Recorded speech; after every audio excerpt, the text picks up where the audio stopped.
Mr. Bruce, as you let me call you. He's Eagle Scout, #1. That's a great thing. I'm an Eagle Scout too. Good. Thank you. Bruce served in the military. He graduated from the Air Force Academy in 1979, and he completed his pilot training in 1980 and served 8 years in the Air Force for our country. And I think that that deserves us to clap for him right now.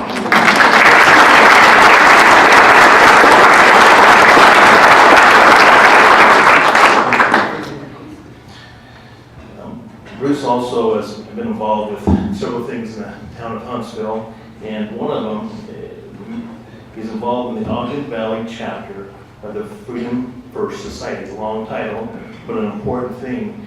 They are a group that works on educating the masses that we're talking about tonight about our freedoms, where we got our Constitution, our Declaration of Independence from, and what they've done up there in that town is they've been able to take, through the research that Bruce has done, and also through developing costumes, they demonstrate in a really neat way how that all came to be. The Declaration of Independence, the Constitution, and they do it on the 4th of July. I have to admit, the first one I ever made it to was this last year, and it was phenomenal. And all the other years I haven't gone, I'm sorry, but I'm so grateful that I went to this last one. It was, you think 4th of July, you think picnics and fireworks and some flag raising ceremonies and some flyovers from jets. But we sat there and they do it up in the church there, and it's for about an hour, hour and a half, and it was so educational, informative, and helpful.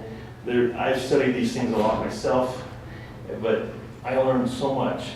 And it was so neat that he would take the time to do the research, to put the details together for everyone, for all of us. And very appreciative of that. And the thing that they talk about 4 times 0 on how much you get paid for this. Bruce hasn't been paid for any of that at all. And it's just making sure that other people are informed and know, and the rising generation is aware. And because of people like Bruce, they will be. Thank you.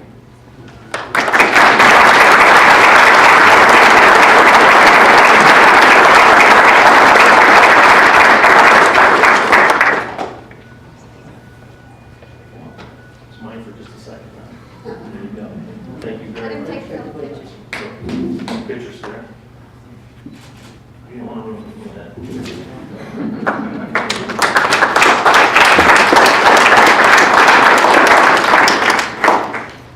Thank you, Chris.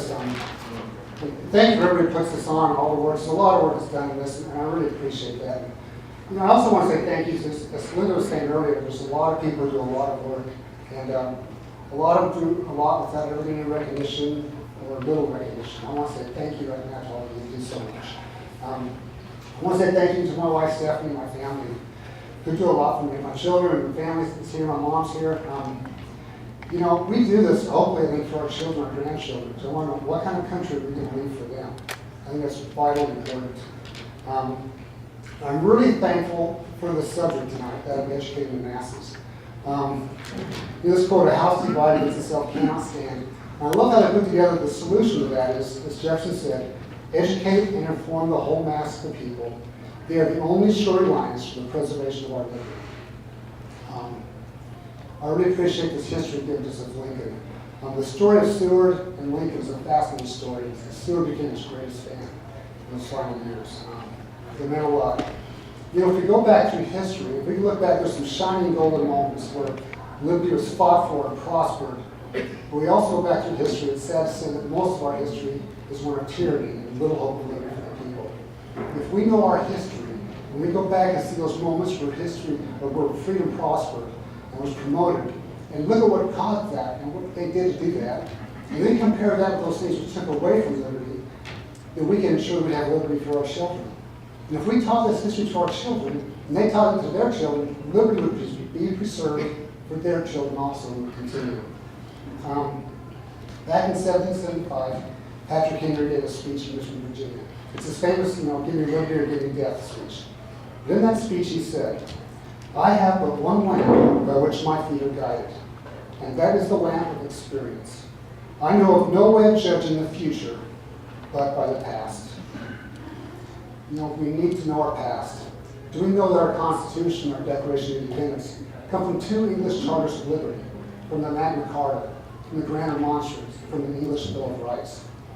Do we realize our founding documents are the result of 700 years of English history?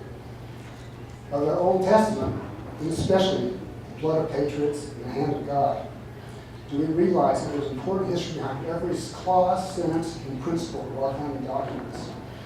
That there's a history that shows how important they are and necessary they are. And they were handed to us as gifts by men and women who cared more for liberty than life itself. Do we know the history of our liberty? Do we know what liberties we're supposed to have? If we don't know what liberties we're supposed to have, how do we know if we haven't already lost them? In a letter that Thomas Jefferson wrote to Colonel Charles Yancey in 1816, he said, "If a nation expects to be ignorant and free, it expects what it never was and never will be." Let's know our history. Let's choose those paths of liberty and throw away those that lead to tyranny. Thank you.